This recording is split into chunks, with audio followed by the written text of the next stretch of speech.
Welcome to a short screencast to possibly help you, with the Activation Energy Lab calculations. Several students have emailed me about more or less the same thing, and so this video is hopefully going to help you with that part of things. And I am not going to go over parts 1 and part 2 because you should be able to get that from the video and the written explanation of what goes on in the lab. It basically tells you what's going on there, enough information for you to figure it out. But we'll kind of pick up with part 3 or question 3. And what's ending up happening is this RCl substance. What ends up happening is at the color change, 10% of the RCl has reacted, so 90% is left. And the people who asked me about this got that part of it.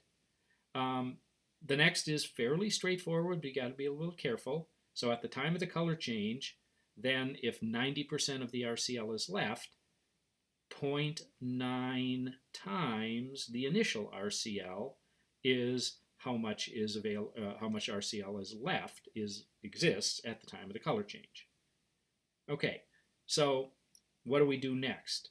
Well, we are trying to find K, and we need to find K at each of the 3 temperatures that this experiment was done at, and then we're going to do a graph to find the activation energy based upon that.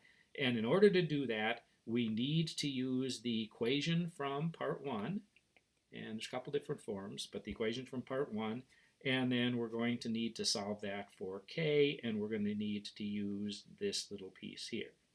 Okay, so I'll almost do this for you. I'll help you with it a fair amount, but might leave you a little bit to fill in. So what you should come up with for this first equation in step 1 is that the ln of RCl at time t should equal the ln of RCl at time 0, and then minus the rate constant times the time.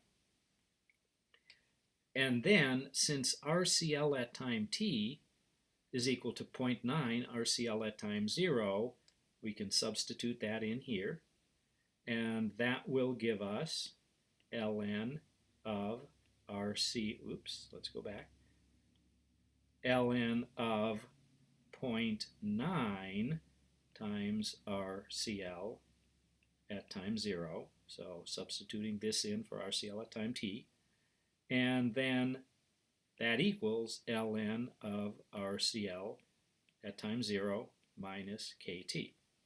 So simple substitution. And now notice we have RCl at time 0 here, RCl at time 0 there. We don't actually even need to know what RCl at time 0 is, because it's going to end up canceling out of your equation. But you have to be careful, and you got to do the math right. So we want to find or solve for the K value, which means we need to get everything else on the other side of the equation.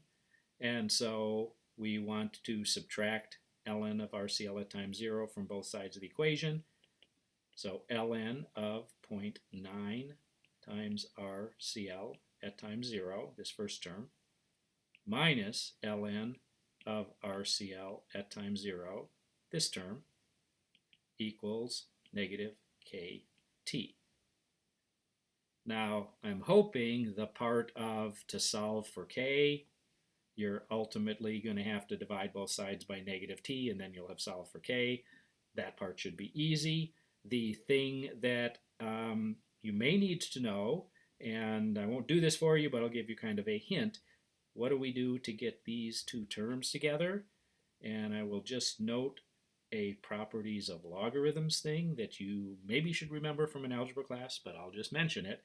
And that is that the ln of, let's say, x plus the ln of, let's say, y equals the ln of x times y. It's a times right there. So that's a property of logarithms. The logarithm of one thing plus the logarithm of another thing equals the logarithm of the product of those two things.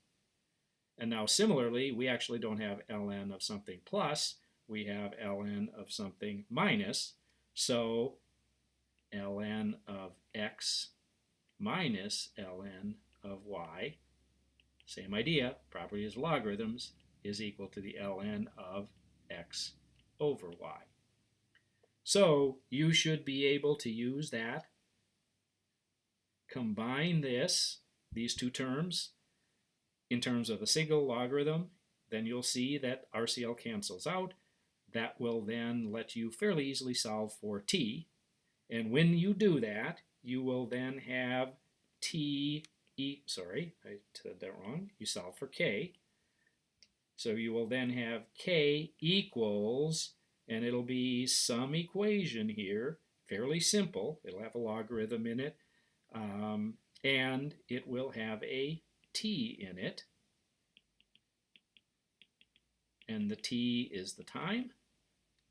And for each reaction, you will have a time at which the color change occurred. So you substitute that time in for each of those, and you will get a k at room temperature. You'll do a different calculation for the experiment for the k at below room temperature. And you'll do a third one for the k at the temperature above room temperature. And so then you'll use an average time, because the 2 trials were done of each.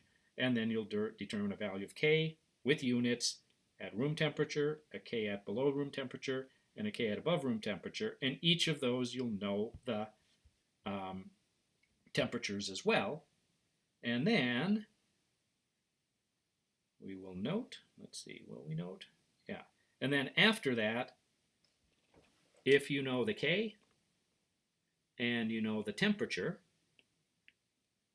you should be able to take these 3 k values at these 3 temperatures and make the appropriate graph, which will give you a negative slope if you graph the correct things against each other. And from the slope of that, you should be able to find E sub A. And that's done multiple times. There's a screencast on it, this part of it, to find activation energy from rate constant and temperature values was also done during the Wednesday and Thursday class last week. So that part should be fairly straightforward, I hope. This was the thing that was probably tricky for a lot of people. So hopefully that clarifies the issue that people were having with being able to determine the k value for each of the temperatures. Okay, so that's it. Hope it helped.